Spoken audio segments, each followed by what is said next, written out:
Hey there, everybody. Welcome to the Daily Space Weather. If you're looking for the most detailed imagery of the closest star and the most comprehensive space weather in the world, you've come to the right place. The Smash News Network, least busted name in news. We like to show facts.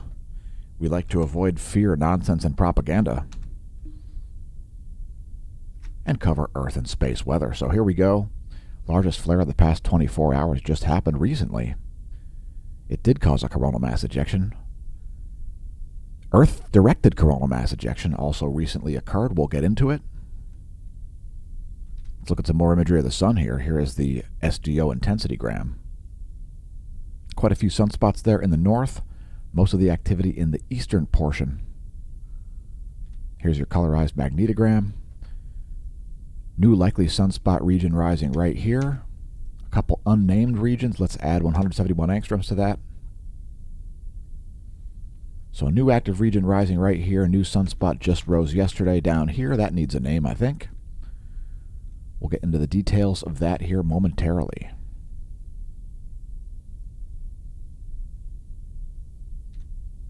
We have had an uptick in earthquake activity. Let's do a rundown of volcanoes real quick. Abiko is erupting. Flight level 120 over Abiko. Alade in the northern Kuril Islands there, near Kamchatka. Exploding, so I've never heard of that one. Mount Alade. 10,000 foot ash plume, flight level 100 from that never before covered on the channel volcano. Sakurajima also erupting. 9,000 foot ash plume from Sakurajima. Subanose-jima. 6,000 foot ash plume from Subanose-jima. Semaru erupting, producing a 14,000 foot plume of volcanic ash, flight level 140. Yowzers. Dakono, flight level 080 from Dakono. 8,000 foot ash plume. Popocatépetl exploding. In central Mexico, 23,000 foot ash plume. Fuego, 15,000 foot ash plume over Guatemala as it explodes. Colombia, 22,000 foot ash plume as Nevado de Ruiz explodes. Flight level 220. Ecuador, Sangay, and Revenador both exploding. Flight level 220 from Sangay. Flight level 170 from Revenador. Sabancaya exploding as well. 24,000 foot ash plume. Please do not pole vault the caldera. It's a flight level 240 over Peru. We've had an uptick in earthquakes also. 2 6 magnitude quakes here in the past 24 hours, occurring at nearly the exact same location. On the northern portion of Indonesia there. The first one at 23:31 yesterday, Universal Time. The next one only minutes later at 0 hour, 5 minutes after 0 hour. So 2 6.2s there at Indonesia.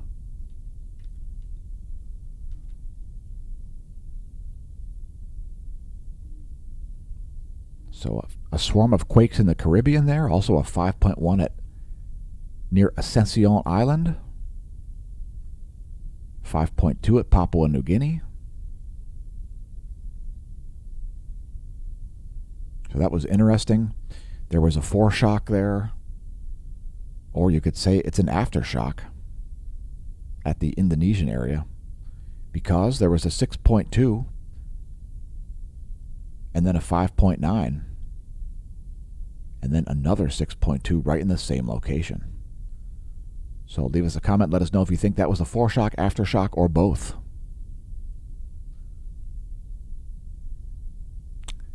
And no, I don't think anybody predicted it. I'm sure somebody will claim to have predicted it.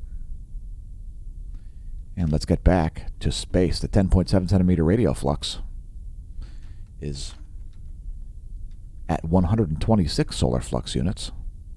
I think we've got some more imagery of the closest star here that we may not have included yet. Let's get that.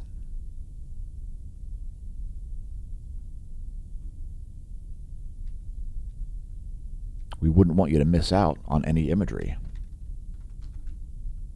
as we painstakingly take these videos daily to show you the most detailed imagery of the sun on the internet. So there's your ionized helium 304 angstroms wavelength from SDO for the past 24 hours. Huge number of filaments. By the way, likelihood of additional coronal mass ejections very high. Again, radial flux at 126 solar flux units. There's the 1-year chart to put that in context. It's the black line that you see there.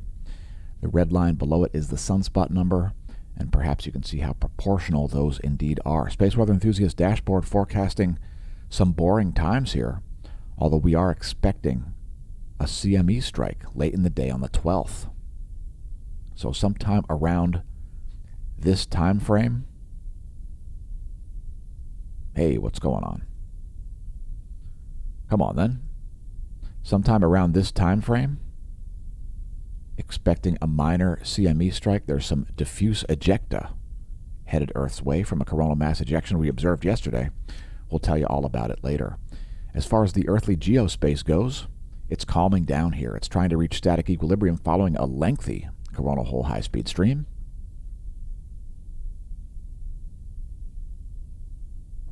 And welcome to the most geomagnetically active month of the year, September. That's the last 4 hours of magnetohydrodynamic pressure, and you can see static equilibrium sort of starting to get reached in that imagery. Here are ground magnetic perturbations. We show it daily on the channel. It's the last 4 hours of Earth's magnetic moment from the ground. Scale here is nanotesla.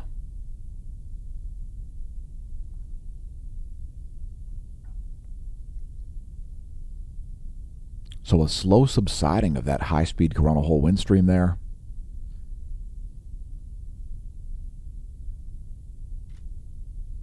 And there's your planetary K index, a measurement of global geomagnetism. KP3 is the current state of affairs. You can expect to see that calm down. I would tend to agree with NOAA's forecast. Although, again, we are expecting a CME strike late in the day on the 12th.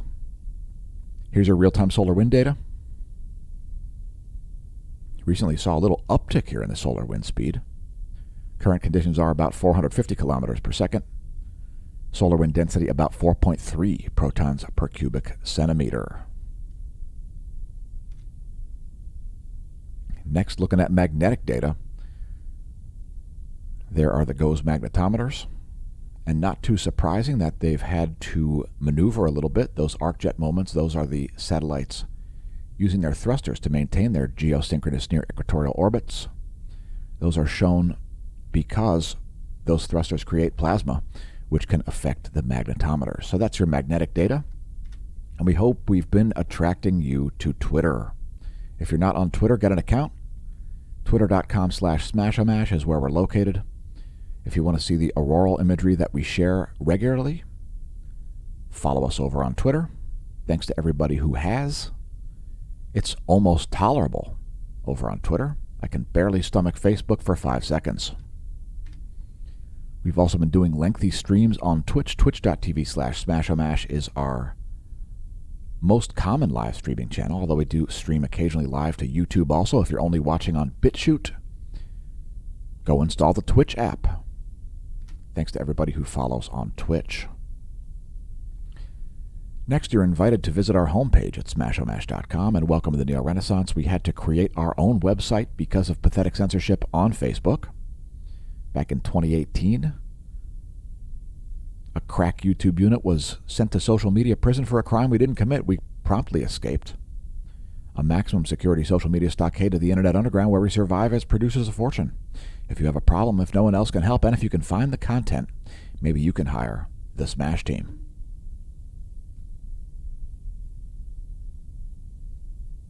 One of the links you can find on there is a link to SureMed, a nonprofit organization dedicated to bettering your health. So you can find the link below the video as well as on the homepage at smashomash.com to SureMed and better your health with fantastic features of the base membership like doctors by phone, virtual veterinarians, dental discounts. The retail and mail order pharmacy is fantastic. All kinds of other features there. Check them out. Again, links below the video and on the homepage to my personal SureMed page. If you have any questions or concerns, feel free to drop me a line. Once again, thanks to the Smash team at smashomash.com/Smash team. We replaced Patreon with a superior service, although we still are on Patreon. So if you'd like to support the channel via subscription services, become a member of the Smash team at the gold or silver level. There's also a bronze level, which has no monetary cost to you. We send out email alerts also about things like tsunamis, solar weather, space weather, KP6 events, things like that. Once again, thanks to the Smash team, the best value is the gold annual paid-up subscription. So check it out at smashomash.com/Smash team. If you visit the links below the video to our Redbubble shop, you'll be directed to our shop in order of best selling. Some of those products there shall remain unnamed and unmentioned because this video is for YouTube. And today's featured product is MANSA, which stands for Make America Not Suck Again. If you notice, America's been sucking, and a lot of people from around the world would tend to agree that where they are is also sucking, and since the U.S. leads the way in so many things, I figured I would create the design MANSA. And remember, folks, I'm not only Smash-O-Mash, but I'm also a client. So do your part, act local, think global, and make America not suck again. Perhaps that will help to make Earth not suck again. I would tend to think it would. Because the U.S. leads the way. I mean, what can I say, folks? Our finest days lie ahead. If you think civilization's collapsing, well, I would say think again. If you think the dollar is collapsing or losing its spot as the world's reserve currency, I don't think so. Because what's going to replace it? Crypto, way too volatile. The euro, way more inflation happening with respect to the euro than the dollar. The yen, same deal. Other fiat currencies are simply worse than the US dollar. So, of course, the Fed has painted itself into a corner, and I won't get into it. But I would encourage you to pick up some merch. The fantastically high-res designs there, like this one, Make America Not Suck Again. Thanks to everybody who's picked up merch. That's like our 4th top seller. I think it's our 4th top seller. Yep, number 4 on our Redbubble shop.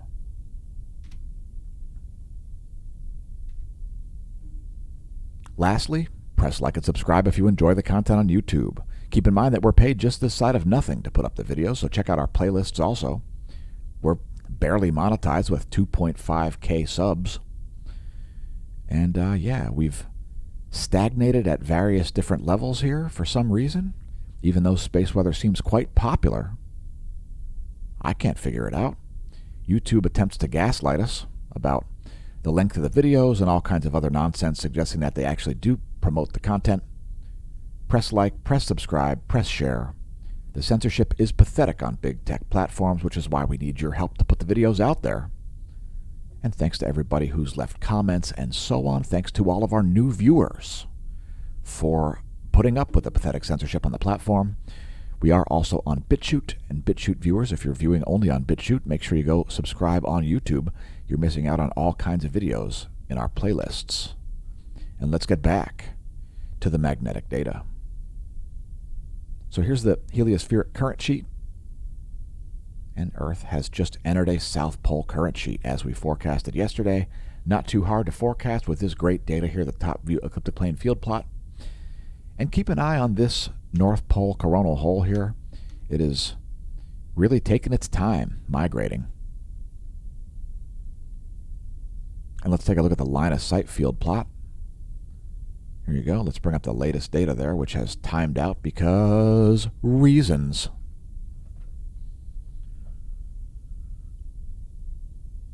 There you go. There's a line of sight field plot. And let's move to coronal holes.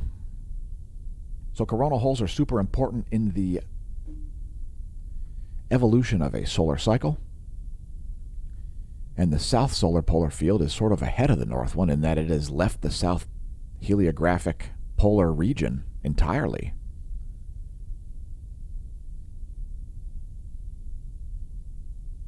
The North Pole migration is still largely taking its good old time, which means we've got a lot of solar cycle to go.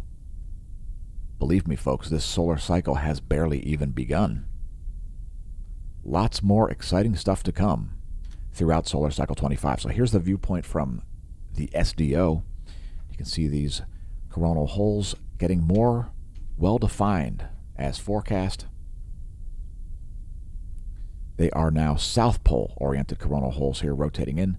The North Pole ones here are rotating out on the western limb.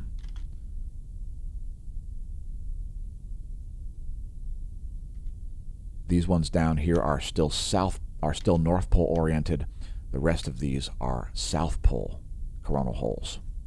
So let's move to sunspots, the other major feature of solar cycles. And we've got some groups that need names. So sunspot 1399.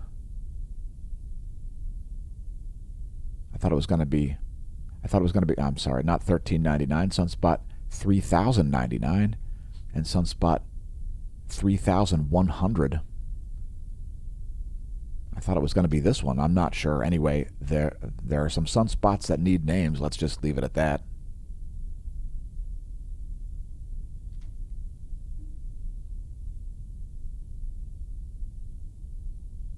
And the largest flare just occurred in the past few hours, as we mentioned earlier. It was a C1.96. We do have some relativistic particles as well. Let me just make sure we have the correct information here. I got to show imagery of sunspots before we get into flaring. Must have forgotten to put that up. So please bear with me, as this is a live stream. So we've got the solar magnetogram for you, and we've got the SDO continuum imagery as well. Just give me a quick moment to get that ready, as we are coming at you a little bit late today.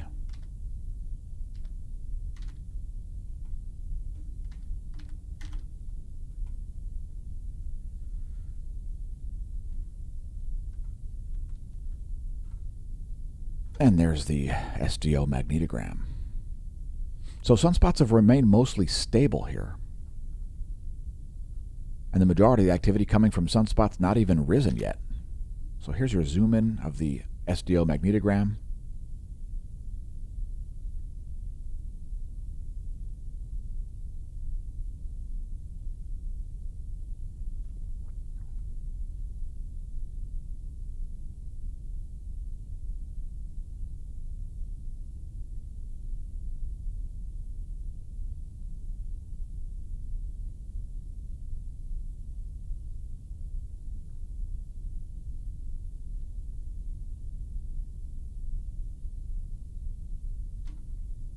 And here's the intensitygram, the SDO continuum imagery from helioviewer.org.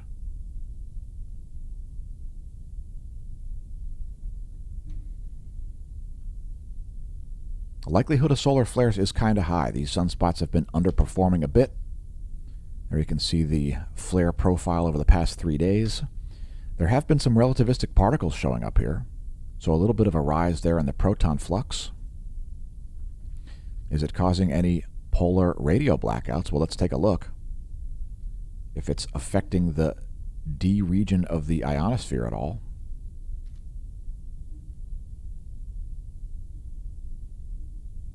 You may see some polar radio blackouts happening here. Not yet. Levels are not quite high enough yet for any blackouts.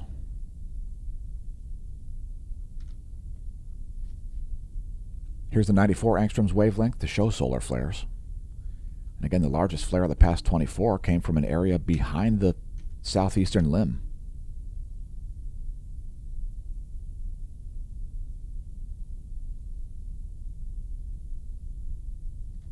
Let's zoom in a little bit. There's that same wavelength.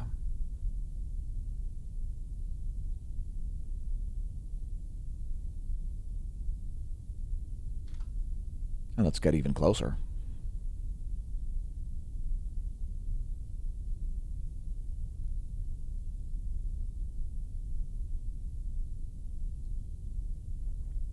So again, there is a CME headed our way, folks.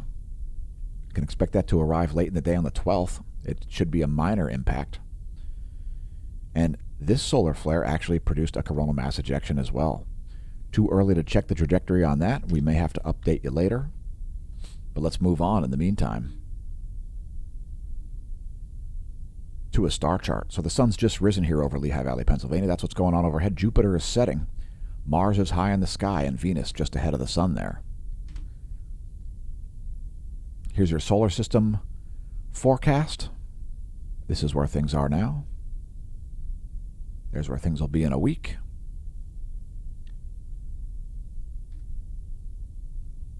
And we've got some coronagraph imagery for you as well here. What in the hell is up with that? There we go. Wow. I'm expecting it to play. Just, that's okay. We'll wait.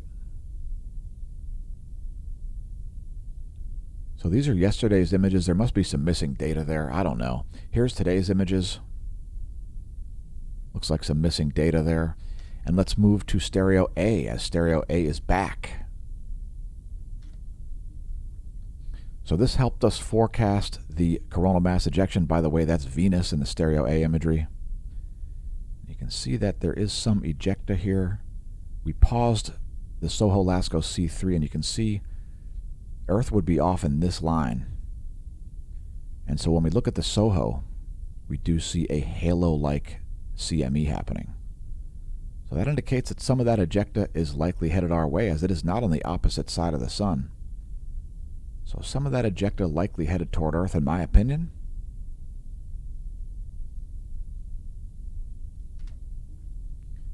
And if you're wondering about Venus, there's the Stereo A Zone website. There is a What Planets Are Visible on Stereo A link, if you're wondering. And here's the last 24 hours featuring the Soho-Lascaux C2, C3, and the SDO 304 angstroms imagery.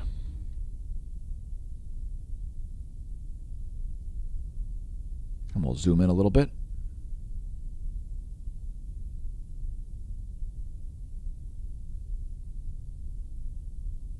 So likely a minor CME strike headed Earth's way, expected late in the day on the 12th. Also, likelihood for additional coronal mass ejections quite high here. A massive number of filaments on the Earth-facing portion of the solar disk. You can see all of those dark absorption features. Those are all solar filaments.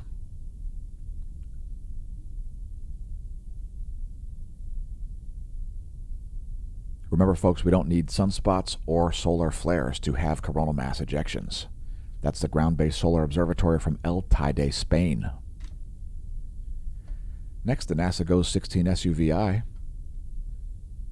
And you see this great prominence here, part of it collapsing back down toward the chromosphere. And some of that ejecta did indeed make it out. There is a bit of a CME happening as we stream the video. It's headed off in this direction. That one I don't believe to be Earth-directed. Here's some more imagery for you. As if you didn't have enough yet, this is 171 angstroms. The last 24 hours from SDO. This GOES 16 shows about 2.5 hours. So that's much more recent only. This is 24 hours, and it's a little higher resolution with a narrower field of view.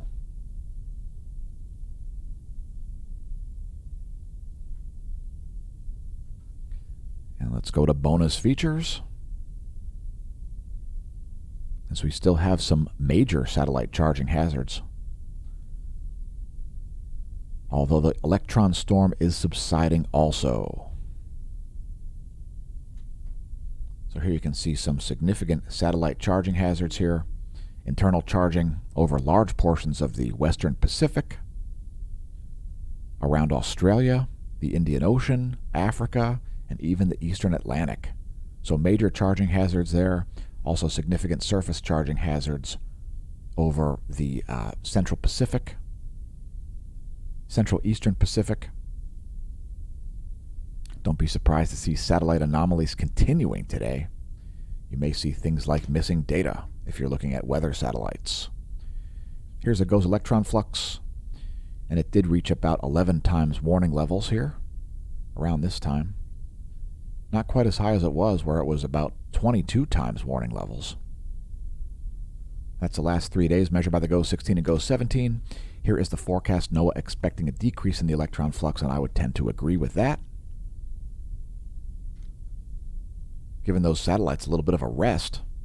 There's the 1-year chart. We reached the highest levels that we've seen in the last year. Just yesterday, 2 days ago.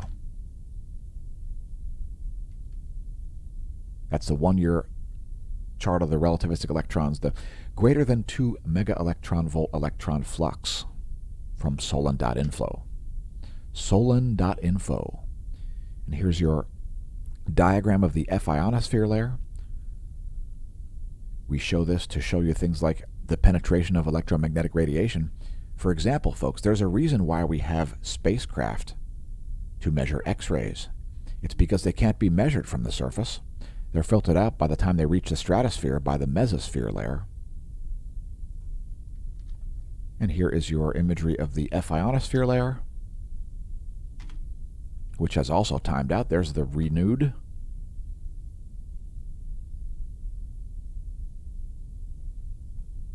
That's the vibrational frequency of one slice of the atmosphere. You could call it the bridge between Earth and space, and there's quite a lot of high-frequency anomalies and some rather rapid swings happening around here. The Eastern Pacific, the northern portion of the South Atlantic anomaly. Some rapid swings there happening.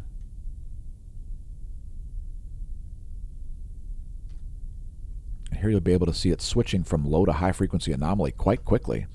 That's the anomaly in megahertz from the 30-day median. So some rather wild shifts there of the ionosphere happening above the Central American, East Pacific area there, northern part of South America, and so on. We'll let that play through one more time.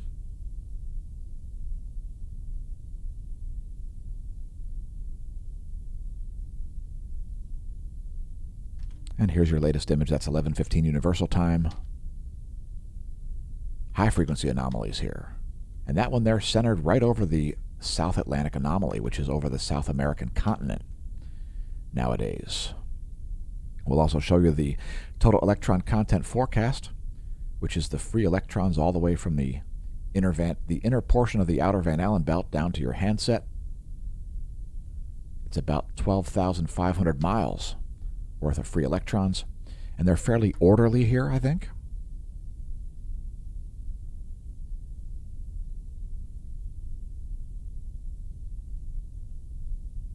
Some rather rapid shifts there in the total electron content forecast. You can see a splitting there of the total electron content. Again, that's the free electrons from your GPS satellite down to your handset. It'll show you the most likely places to see GPS errors caused by signal refraction by all those free electrons. All right, it's time to close out the space weather section and move into meteorology. First, the latest solar magnetogram and latest solar intensitygram. Do we see a new sunspot down here? Well, we see a magnetic field rising, but no umbrae yet. So again, we've got some sunspot groups that need names. Certainly this group right here, which is indeed Beta Gamma class. I see south and north pole umbrae there. Anyway, there's your rock back.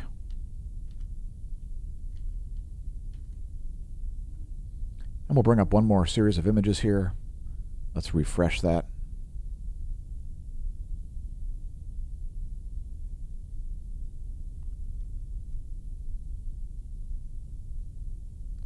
That's ionized helium and iron from SDO. That's yesterday plus today's data. So huge filaments. You can see this one looking like it's getting unstable here. Likelihood of additional coronal mass ejections very high. We'll be keeping an eye on it. And when I say ion, well, pardon the pun. So it's time to move to the meteorology segment. Thanks for leaving comments, Smasho staff, and One Audio. So we're starting things out on our meteorology segment here, taking a look at some very big waves here. 55-foot waves happening in the North Atlantic. So check that out. That's this hurricane or remnant or whatever it is now. 55-foot waves. Once again, it's a bad day to be on a boat with Marky Mark Wahlberg and George Clooney. You could find yourself in the perfect storm, and 55-foot waves are a little bit too much for fishing boats. So if you're if you're out there in the North Atlantic, I don't know what to tell you. Good luck.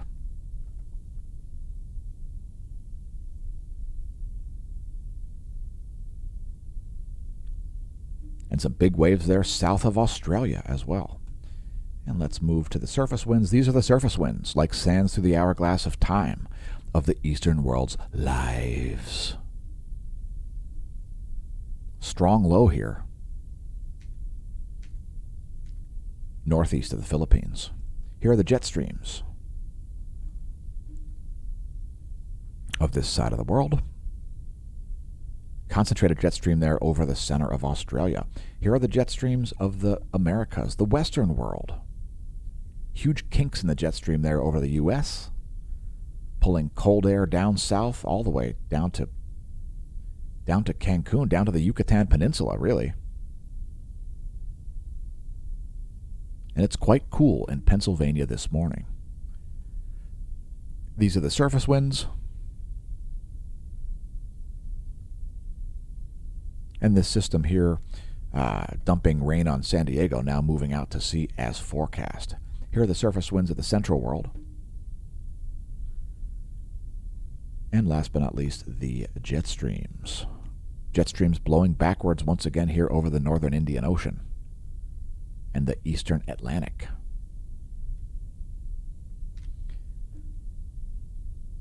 And here's our shortwave radiation map showing clouds and fog over the Americas.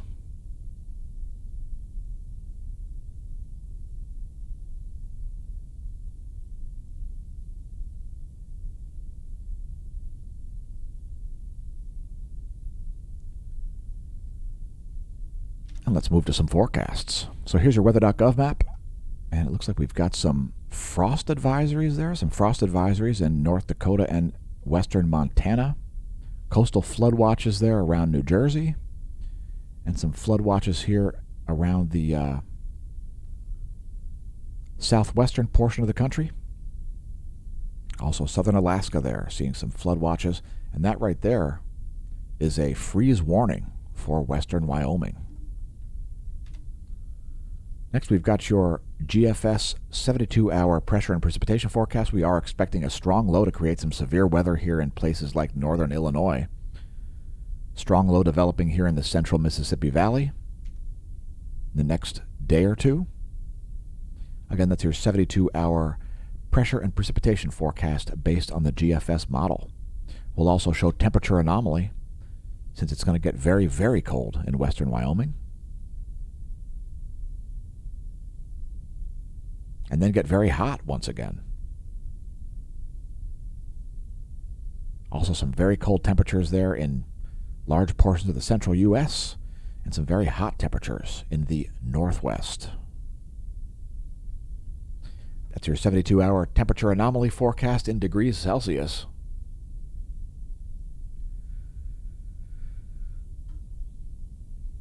As the weather gets a little more turbulent here, as summer comes to a close. So here's your satellite imagery from windy.com.